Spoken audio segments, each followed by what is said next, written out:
যখন তোমার পাপ তোমাকে বাধা দিবে না, তোমার ভিতর থেকে একটা বাধা আসবে না যেটা পাপ, বুঝবা যে ঈমান নাই তোমার।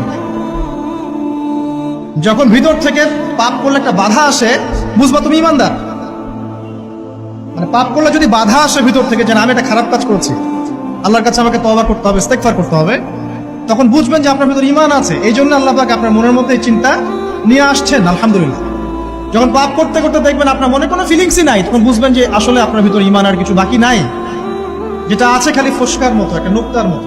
তার মানে একজন লোক জানাকারী হতে পারে, সে যতই ভালো হোক, যদি সে মহিলার সাথে নীরবে সাক্ষাৎ করে বিবাহ বহির্ভূত সম্পর্ক, তাহলে আমরা ওকে জানি বলি। কি বলি? কি বলি? জানি। কি বলি? মানে জানাখোর। কি বলি?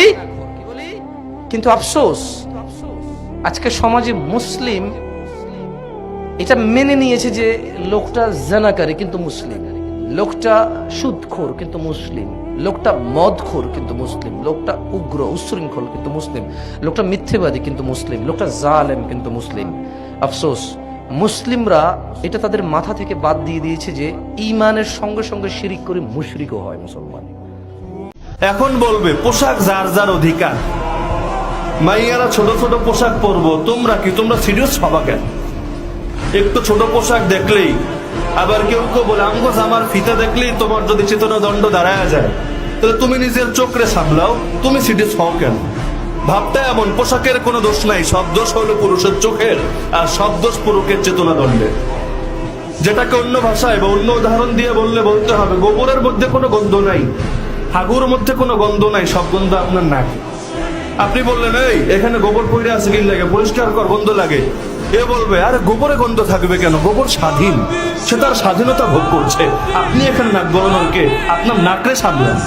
বলে কিনা এরকম একই টাইপের উদাহরণ এবং একই টাইপের দলিল দিবে। আমরা ছোট ছোট পোশাক পরছি, কি হয়েছে, তোমরা টাকাও কিনলে, নজরের হেফাজত রেখো। কেউ কেউ আরো অ্যাডভান্স কোরআনের আয়াত শুনে যায় যে সূরা নূরে আছে, আরবি তো বলতে পারে না, বাংলাটা বইলা দেয়, মুমিনদেরকে বলে দেন তারা যেন দৃষ্টিরে নামায় রাখে আর নিজেদের ডান্ডারে হেফাজত করে।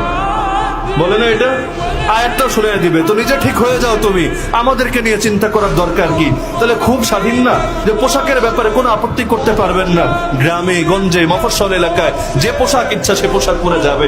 এমনকি হাইকোর্ট থেকে পর্যন্ত এটা নিয়ে মন্তব্য করলো যে নরসিংদীর ঘটনায় যেই নারীকে জড়িয়ে পুরো মামলাটা দাঁড় করানো হয়েছে এবং একটা 60 বছরের বয়স্কা মহিলারে 2 মাস জেল খাটানো হয়েছে, এটা ঠিক হয় না, এটা ভুল হয়েছে। এই যুগের শ্রেষ্ঠ যুবক সে যে বলতে পারবে বুক ফুলিয়ে, বাবা মা আপনাদের যাকে মন চাই বিয়ে করান, আমি রাজি। ঠিক কিনা বলেন না?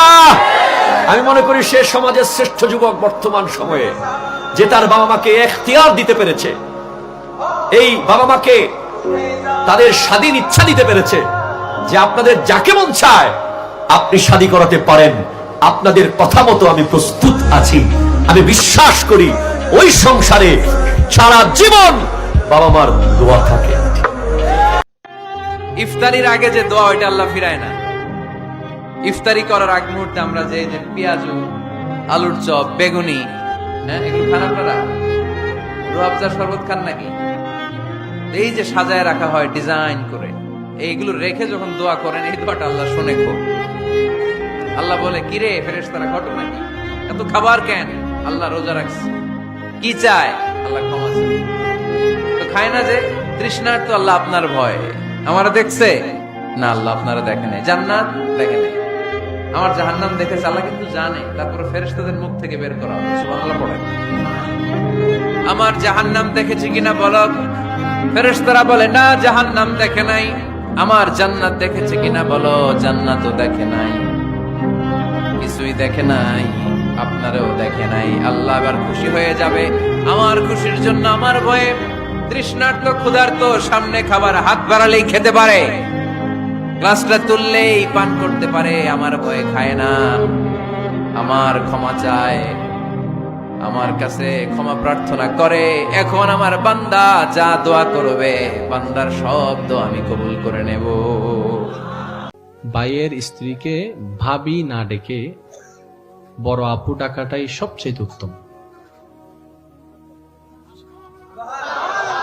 এই জিনিসটা বুঝবেন, আমি কেন বলছি আপনারা একটু পরে বুঝবেন।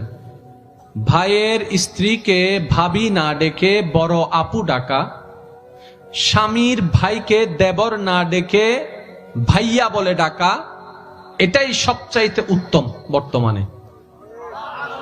কারণ এই পর্যন্ত কোন ভাইয়ের হাতে বোনের ইজ্জত লুণ্ঠন হয় নাই। এটা একটা কমন সেন্সের বিষয়, একটু বুঝবেন। আপনি যখন মাথায় বসাই নিবেন এটা আমার বোন, শয়তান আর এখানে দুষ্টামি করার কোনো সুযোগ। বোনে যখন বসাই নিবে এটা তো আমার ভাই, ওই দুষ্টামি করার কোনো সুযোগ, কারণ সম্পর্ক হয় পরে, দুষ্টামি শুরু হয় আগে। আর প্রত্যেকটা কিছুর মাঝখানে শয়তানের ইন্ধন থাকে। তো সেজন্য নবী বলেছেন এটার থেকে বেঁচে থাকবা তোমরা। তা আমার একটা পরামর্শ থাকবে, ভাইয়ের স্ত্রীকে আমরা ভাবি না বলে বড় আপু বলে ডাকবো। বড় আপু ডাকবো। আর আমার ভাবি যারা আছেন, ভাইয়ের বউ যারা আছেন, ওনারা আমাদেরকে ভাইয়া বলে ডাকবেন, বড় ভাইয়া, ছোট ভাইয়া। তাহলে এই সম্পর্কটার মধ্যে একটা পবিত্র ভাব চলে আসবে। আরেকটা অনুরোধ করব, মানলে পারলে রাখবেন, সন্তানদের মধ্যে একজন থাকুক, দুইজন থাকুক, ভাইয়ের ছেলে থাকুক, বোনের ছেলে থাকুক, মেয়ে থাকুক, যারা থাকুক, এদের মধ্যে কথা বলা বলি শুরু করবেন আপনি দিয়ে। কি দিয়ে? আপনাদের কাছে অনেকের কাছে এটা অড মনে হতে পারে, কিন্তু এটা ফিউচারে কাজে দিবে। আমার মেয়ে, আল্লাহ আমাকে 3টা মেয়ে দান করেছেন। আমার ভাই মুফতি সাইফুল ইসলাম বারীকে আল্লাহ একটা রাজপুত্র দান করেছেন। আমার মেয়ে সৈয়দা সায়াবা বাড়ি সবার বড়, তারপরে সৈয়দা সানেখা বাড়ি, তারপরে হয়েছে আমার ভাইয়ের ছেলে সৈয়দ হুসাম বাড়ি, এরপরে আমার মেয়ে হয়েছে সৈয়দা সাউদা বাড়ি। তাহলে 2 মেয়ে বড়, ভাইয়ের ছেলে 3 নাম্বার, আর মেয়েটা তো ছোট্ট যেটা কোলে, এটা বাদে দিলাম। আমার বড় মেয়ে তার ছোট ভাইকে আপনি করে কথা বলে। আরো মজার বিষয় কি জানেন? হোসাম বলে না, বড় ভাইয়া ডাকে। তো একদিন তারা যখন দুষ্টামি করছে, আমি তাকাই রইলাম, আমার মেয়ে ছোট ভাইকে ডাকতেছে, বড় ভাইয়া, বড় ভাইয়া। দেখি ও দৌড়াই আসছে, বয়সে ছোট কিন্তু ডাকালাম বড় ভাইয়া, বয়সে ছোট ডাকছে আপু। বড়জন মেজজনকে মেজ আপু ডাকে, মেজজন বড়জনকে বড় আপু ডাকে। এটা আজকে বুঝবেন না, যখন সম্পত্তির জন্য বড় হয়ে যাবে, 2-4টা সংসারে কথা চলে আসবে, ওই অভদ্রতা সম্পর্ক নষ্ট আর হবে না। কেন? যখন কারো জন্য মাথায় সম্মানবোধ শব্দ বসে যায়, তার সাথে আমরা বেয়াদবিও করতে পারি না, ঝগড়াও করতে পারি না, সম্পর্কটা সুন্দর হয়ে গেছে।